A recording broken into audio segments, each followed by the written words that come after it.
Namaste and good morning, everyone. Let's start our Wednesday class with some prayers. Om Guru Brahma, Guru Vishnu, Guru Devo Maheshwara, Guru Sakshat Parabrahma, Tasmai Shri Guruve Namaha. Om Bhuvaswaha, Tatsavitra Vareneyam, Bhargo Devasya Dhimahi, Dhiyo Yo Naha Prachodayat, Asto Ma Satkamya, Tamso Ma Jyotirgamya, Mrityorma Amritam Gamya.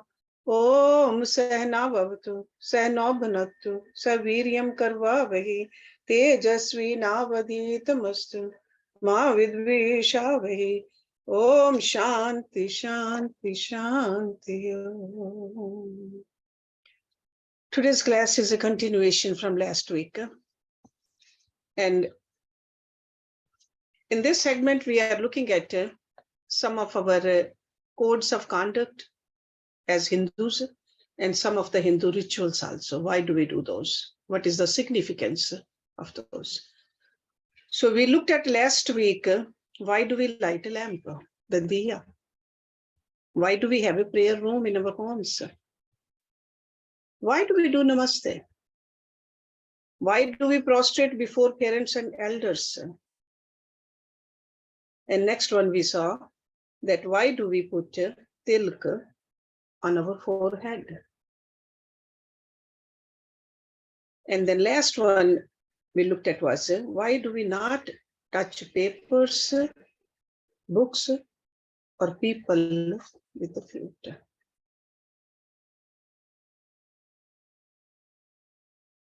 Let's look at today. The question is, to touch another with the feet is considered an act of a misdemeanor. And why is this so?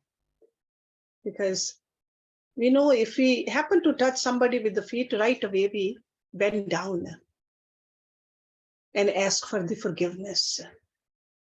Why do we do that? Human being is regarded as the most beautiful, living, breathing temple of the Lord. There's a part of God resides in us. So touching another with the feet is disrespecting the divinity within that person. So that's why this calls for an immediate apology. Even if we didn't mean it, but we happen to touch it, we just say sorry. And that's how we show our reverence and humility. So not only we say sorry, we bend down also at that time, habitually. This is a code of conduct for Hindus. The reason I'm going through a little bit in detail about all these code of conducts, so that in case our children or grandchildren, they ask us, why do we do it? We should have a good answer for them, so that they start following the same thing. Because I know you all are doing it, but we need to know why also. Why do we apply the holy ash? First of all, what is a holy ash? The ash of any burnt object is not regarded as holy ash. It's not that you burn anything and you think it's holy. No. Holy ash is called bhasam. This is the ash from the yajna, sacrificial fire. Because there's some special wood along with ghee and other herbs is offered as worship to the Lord. So deity is worshipped by pouring all those beautiful substances into it. And that becomes a bhasam. Bhasam is generally applied on the forehead. Some people apply it on certain parts of the body, like upper arms and chest also. Some ascetics rub it all over the body. And some people even consume it, a pinch of bhasam each day. That's also a tradition. The word bhasam means that by which our sins are destroyed and the Lord is remembered. That's what we need to do. Remember God and get rid of our negative tendencies, which are called papa. Bha implies bharatsanam, to destroy, and samo implies smarnam, to remember. So the application of bhasam signifies destruction of the evil and remembrance of the divine. So when we put bhasam, some people put it over here or here also. Householders do that. So bhasam is called vibhuti, which means glory, because it gives glory to one who applies it. And raksh means a source of protection, like a raksha, as it protects the wearer from all ill health, and evil by purifying that person. So, offering of oblations in the fire with sacred chants signifies the offering or surrender of the ego and the egocentric desires into the flame of knowledge, or a noble and selfless cause. So that's why the consequent ash signifies the purity of the mind, which results from such actions. So if we just only smear our body with the ashes without understanding why we are doing it, what is the significance of this is, mind is not going to get purified. Got to know the meaning. Also, the fire of knowledge burns the oblation and wood, signifying ignorance and inertia, respectively. The ash which we apply indicates that we should burn false identification with the body, because we all know we are not the body, but we just keep on identifying with it. And we need to become free of the limitations of birth and death. And this should not be misconstrued as a weak reminder of death, but as a powerful pointer towards the fact that time and tide wait for none. It should not make us weak. It should not make us fearful. This knowledge should make us strong. Bhasam is especially associated with the Lord Shiva, who applies it all over the body.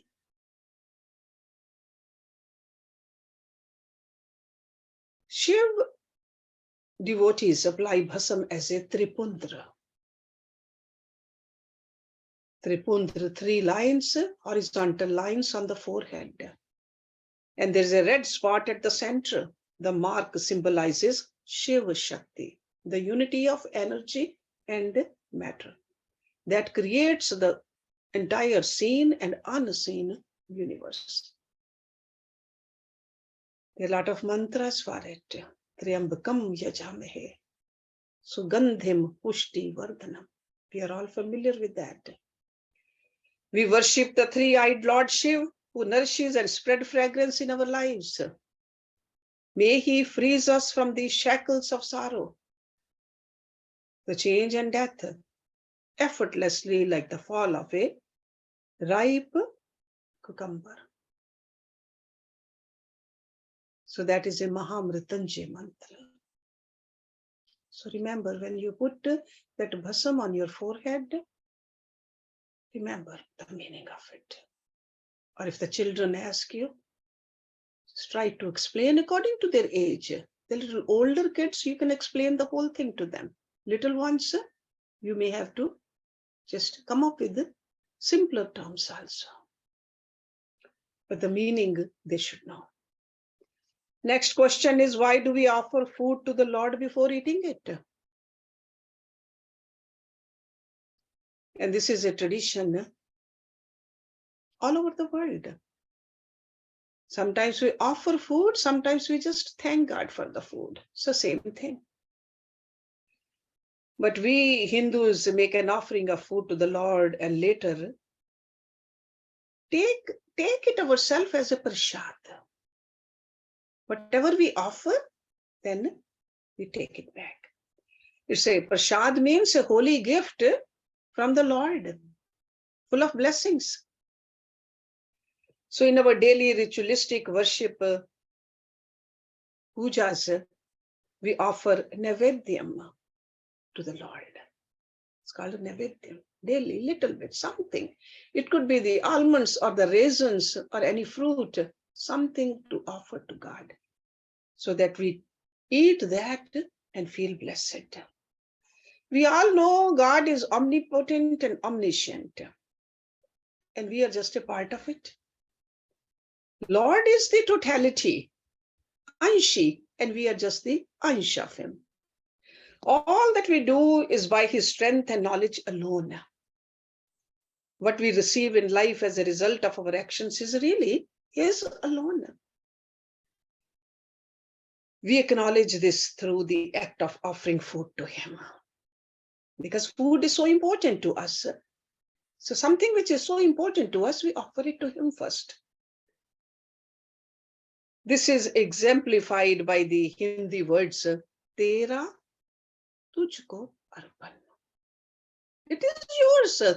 All we are doing is just offering it to you, God. I offer what is yours to you. So it's like a gift, His gift given to us. And we just want more blessings with it. We want His grace by His divine touch.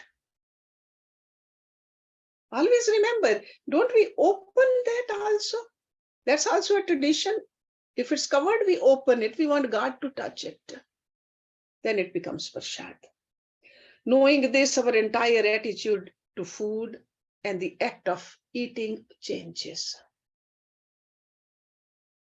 So that means we don't eat just for our taste.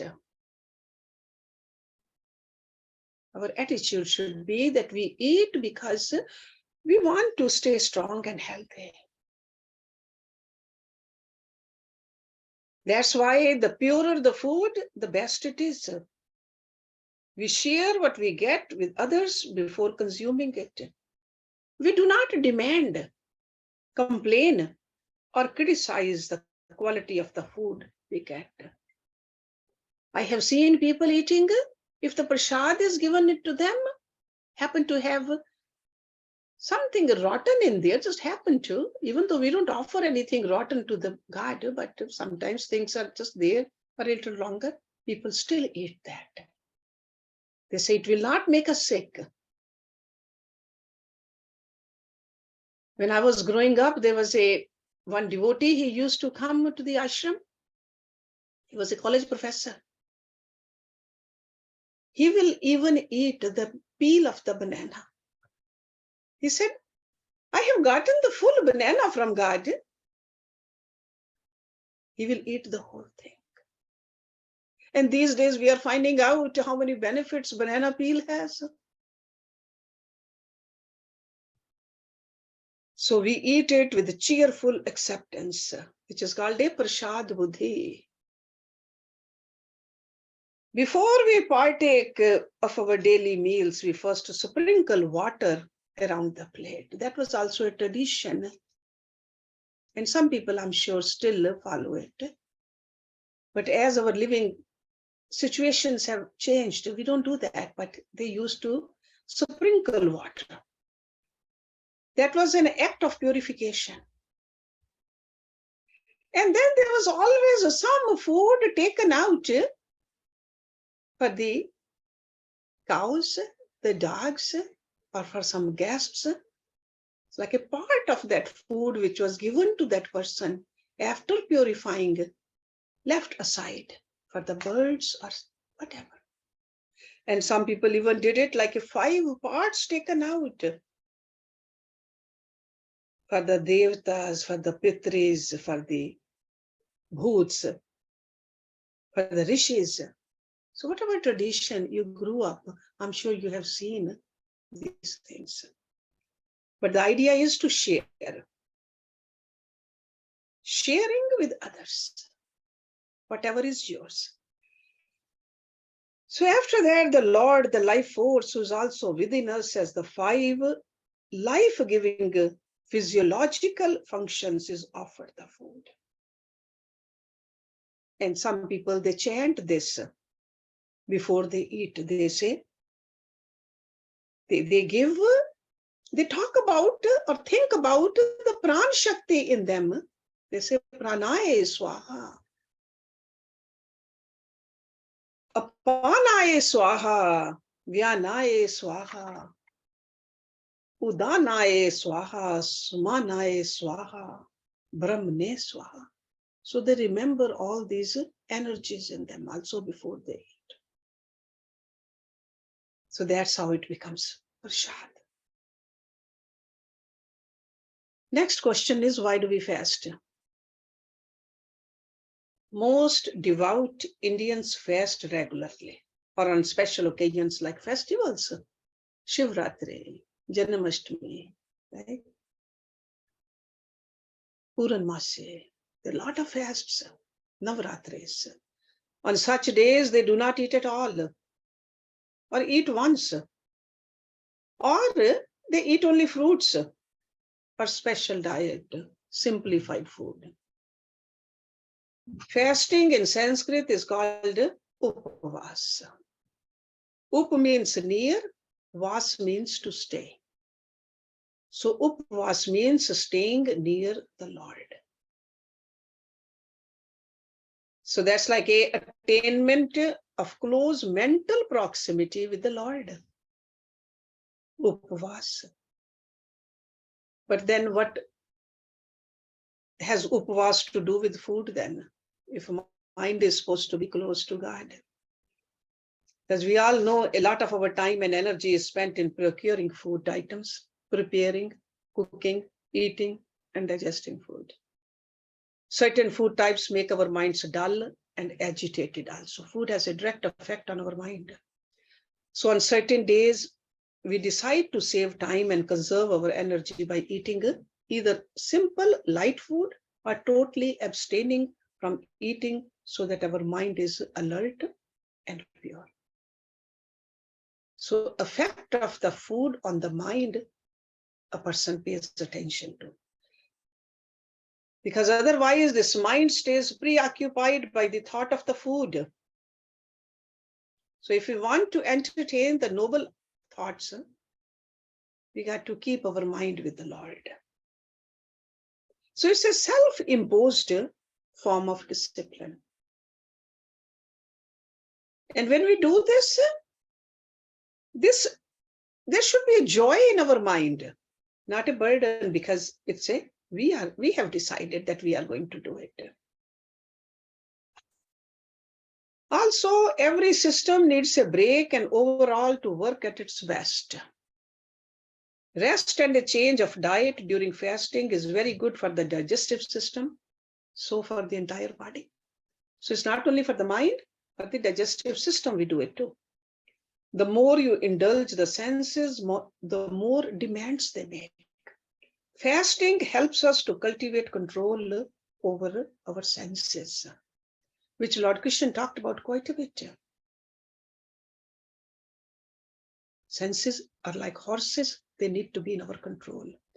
We need to sublimate our desires, guide our minds to be poised and at peace.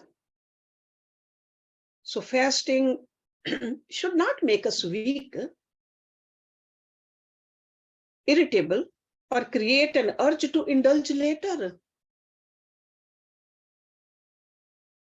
This happens when there's no noble goal behind the fasting. So that means the noble goal has to be there. We got to understand why we are fasting. To purify our mind and to be close to God. Bhagavad Gita urges us to eat in moderation. Neither too less nor too much. Yukta ahar. Eat simple, pure, healthy, sattvic food, even when we are not fasting. Our daily diet should be like that, sattvic. Next question is, why do we do pradakshina? Circumambulate, go around the deity. We cannot draw a circle without a center point. Lord is the center, source and essence of our lives. Recognizing Him as the focal point in our lives, we go about doing our daily chores. This is the significance of pradakshina. That we do everything remembering Him and Him alone. And also the every point of the circumference of a circle is equally distant from the center. So this means that wherever or whoever we may be, we are equally close to the Lord. His grace flows towards us without partiality. So His blessing is on all of us. That we got to remember. So that brings our ego down. Sometimes we think we are better or we are worse. Why is pradakshina done only in a clockwise manner? I'm sure you are familiar with the clockwise and counterclockwise. So the reason for this clockwise pradakshina is, sometimes people think that it is in the mandir when we do, some people are going clock, some people going counterclockwise, there will be a traffic jam. No, that is not the reason.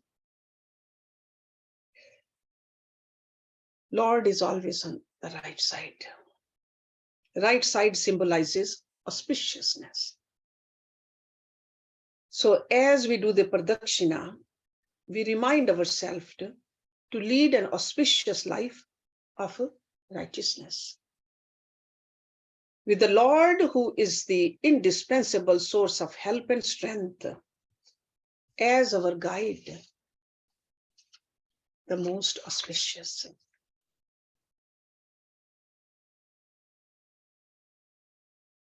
In the Indian scriptures, Hindu scriptures, we read Matri Deva Bhav, Pitri Deva Bhav, Acharya Deva Bhav. So we consider parents, teachers as our Lord. With this in mind, we also do pradakshina around our parents and divine personages also. That is also part of Hindu tradition. After the completion of traditional worship puja, we do pradakshina around ourselves also. I have seen that in some temples too. This is like you just rotate your body. But it's not only rotating the body, we got to recognize and remember the supreme divinity within us, which alone is idolized in the form of the Lord that we worship outside. So God is outside, God is inside. All these rituals, all these achars are reminders to us that don't forget the closeness of the divinity. Next question is, why do we regard trees and plants as sacred? Even Lord Krishna in Gita mentioned people tree, tulsi, they're all very sacred. The Lord, the life in us pervades all living beings. It could be the plants, it could be the animals. They're all regarded as sacred. Human life on earth depends on plants and trees. They give us the vital factors that make life possible on earth. They give us food. They give us oxygen, clothing, shelter, medicines also. So in India, we are taught to regard trees and plants as sacred. This is the knowledge we grew up with. Hindu scriptures tell us to plant 10 trees if we cut one. So in case we have to cut one, we got to plant trees, 10 trees. Sometimes we think that, no, we are not cutting it ourselves. Look at all the books in your home. Look at your home itself. Look at all the furniture. It's our duty to plant some trees. We are advised to use parts of trees and plants only as much as is needed for food, fuel, shelter, etc. You remember from that Ramayana, Sita Mata, he told the little boys, Love and Kush, go fetch some wood, because the Guru had to do the yajna every day. But she told them, do not cut the live tree, only pick up the dry wood. We should not hurt a live tree if you can just make use of the dry wood. We are urged to apologize to a plant or tree before cutting it to avoid incurring a specific sin named Soon. That is the name of a sin. Certain trees and plants like tulsi, people, etc., which have tremendous beneficial qualities, are worshipped till today. It is believed that divine beings manifest as the trees and plants also. Many people worship them to fulfill their desires or to please the Lord. Next question is, why do we ring the bell in a temple? Every temple you see the bell over there. Is it to wake up the Lord? But we all know Lord never sleeps. Is it to let the Lord know we have come? He doesn't need to be told. He's all knowing. Is it a form of seeking permission to enter his area? Entry doesn't need permission. It is a homecoming. Just like to go back to your home, you don't need permission.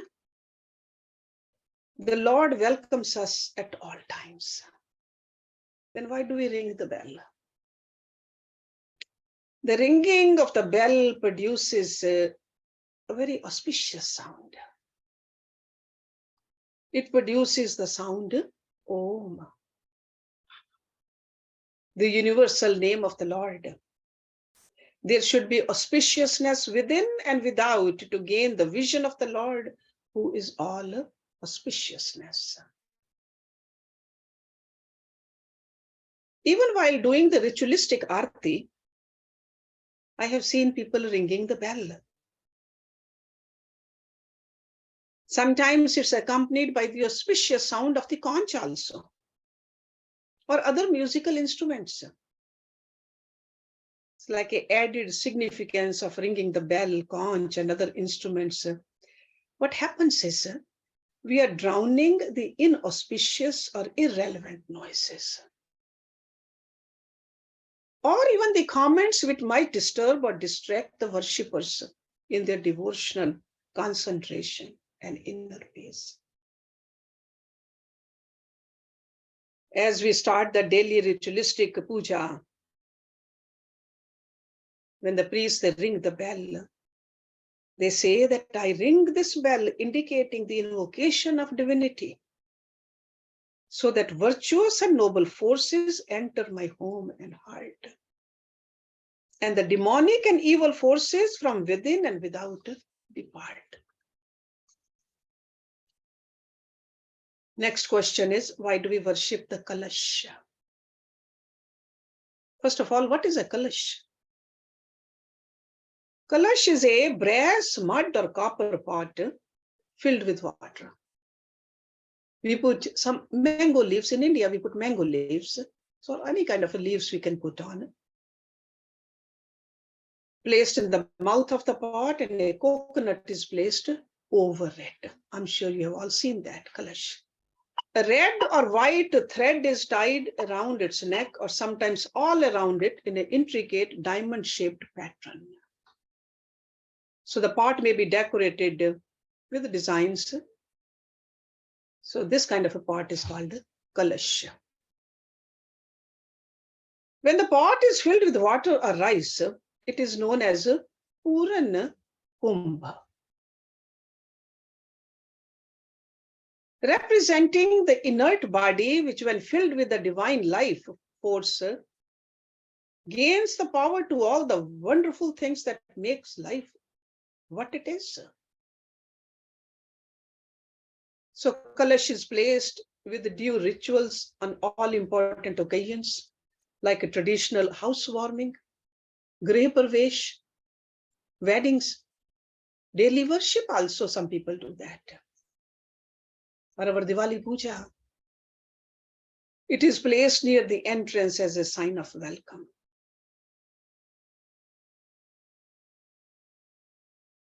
Why do we worship Kalash? Before the creation came into being, we studied that in Bhagavad Purana, Lord Vishnu was reclining on his snake bed in the Milky Ocean, Sheshnag.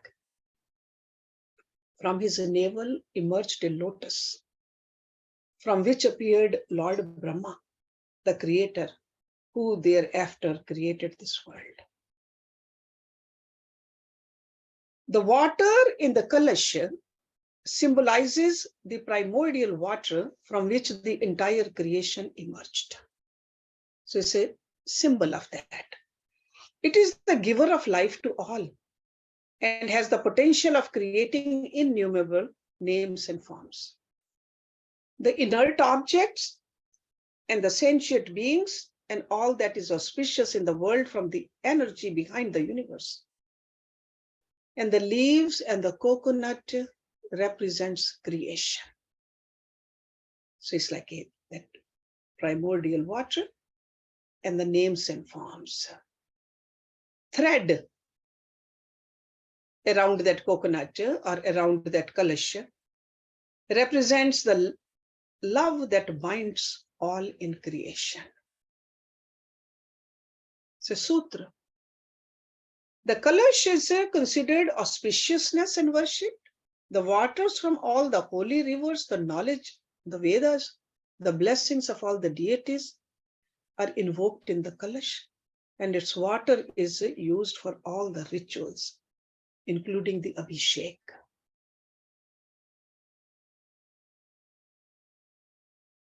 All these rituals are done in a grand manner in the temples. They even pour that water, the holy water, on top of the temple, on top of the deity also. If you remember from that story, milk, it's like a milky ocean churning between the Asuras and the Devatas. The Lord appeared bearing the pot of nectar, that kind of a Kalash. There was Amrit in there. So Kalash also symbolizes immortality, Amrit. Men of wisdom are full and complete as they identify with the infinite truth, Purantvam. They are full of joy, love, and respect. All that is auspicious. So we greet them with a Puran Kumbh, full pot. acknowledging their greatness. That's how we greet the gurus and the divine beings. That's how we show our reverence to them. Next question is, why do we consider the lotus as special? The lotus is the symbol of truth, auspiciousness, and beauty. Satyam, Shivam, Sundaram. You've heard that. The Lord is also that nature, and his various aspects are compared to a lotus. That's why we say lotus eyes, lotus feet, lotus hands, lotus of the heart. In Bhagavad Gita also, several places.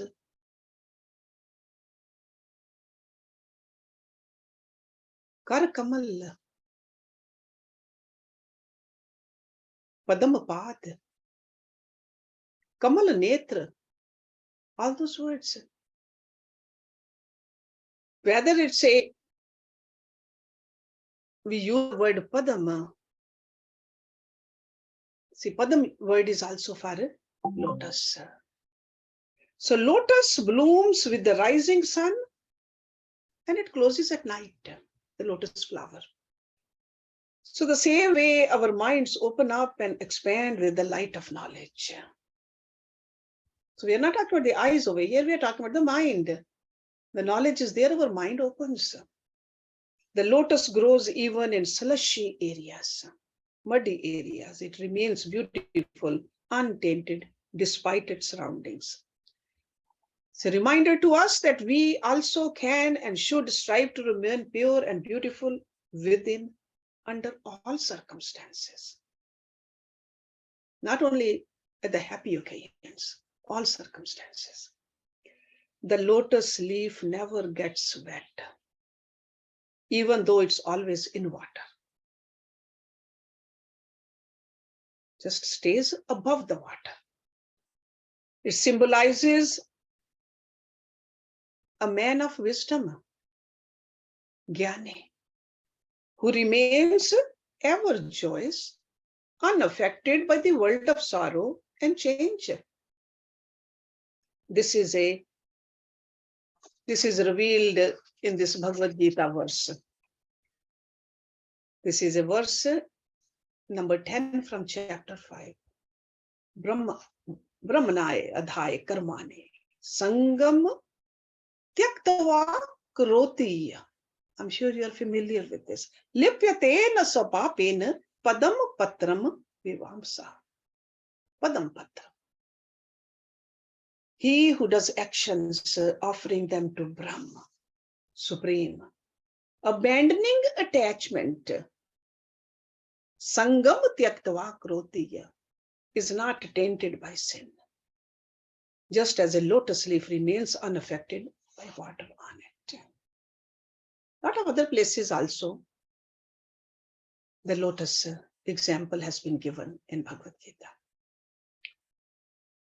From here, we can learn that what is natural to the man of wisdom becomes a discipline to be practiced by all the seekers. So the wise person is always already living like that. We just remember that. That's what we need to be too. Because we are all seekers, all sadhaks, all devotees. Our bodies have certain energy centers described in the Yoga Shastras as the chakras. And those chakras have these lotus petals also.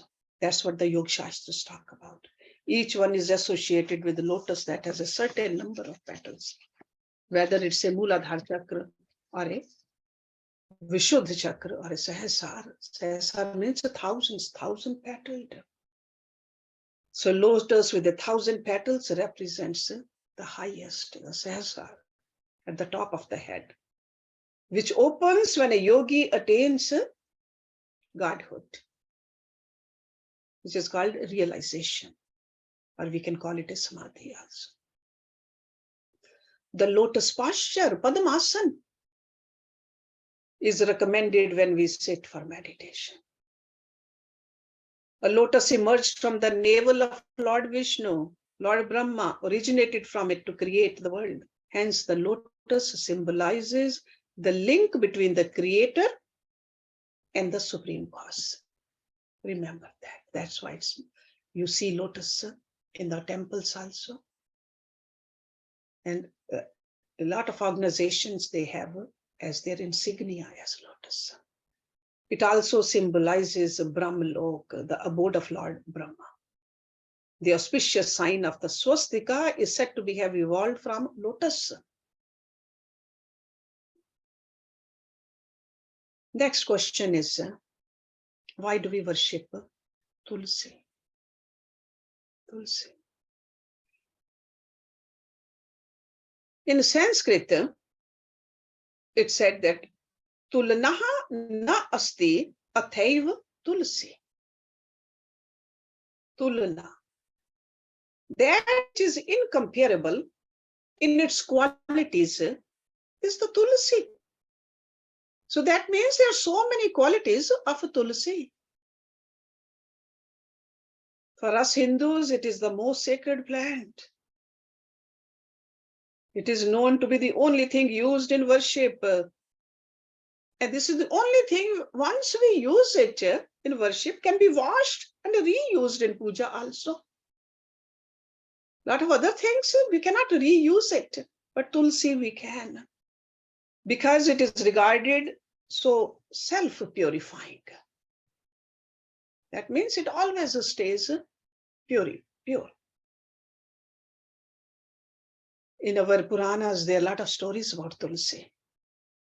One story goes that Tulsi was the devoted wife of Shankhchud, a celestial being. She believed that Lord Krishna tricked her into sinning. So she cursed him to become a stone, Shalikram. Seeing her devotion and adhere to righteousness, the Lord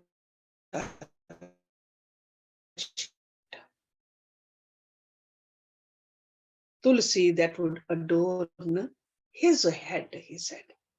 God said. Also that all offerings would be incomplete without the Tulsi leaf. So we worship Tulsi. Tulsi symbolizes Goddess Lakshmi, the consort of Lord Vishnu. Those who wish to be righteous and have a happy family life worship the Tulsi. Most of the Hindu homes, we have Tulsi plant in our home.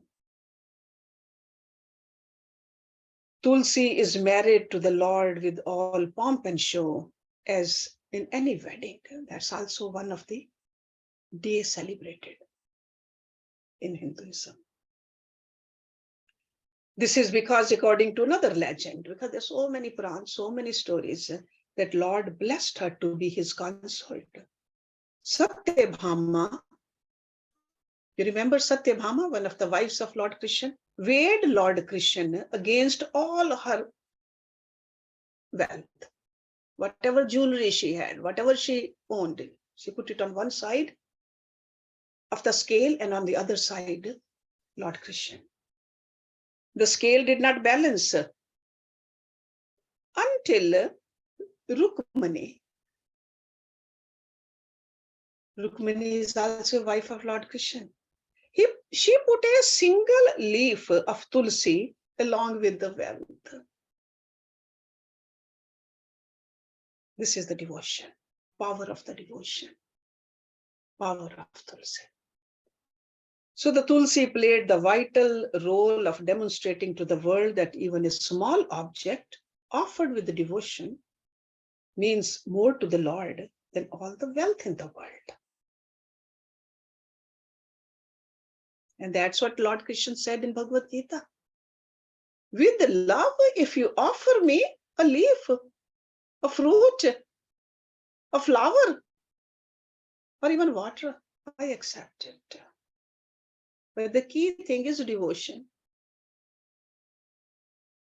So Rukmani put that with love, with the devotion, a leaf of Tulsi. Tulsi leaf has great medicinal value. A lot of ailments, they get cured by Tulsi, including the common cold. And that is one of the reasons we have a Tulsi plant in our homes.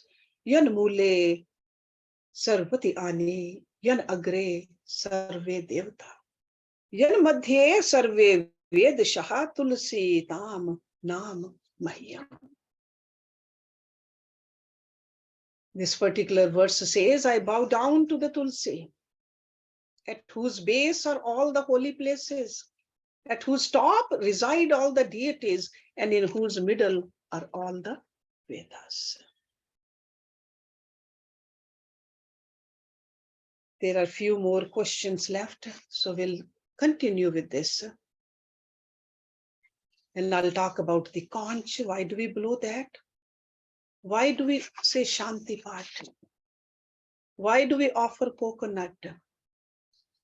Why do we chant Om? And why do we do Aarti? So let's stop this today's class here. Om Purnamada Purnamidam Purnat Purnamudachyate Purnasya Purnamadaye Purnameva Visheshyate Om Shanti Shanti Shanti Om. Thank you very much.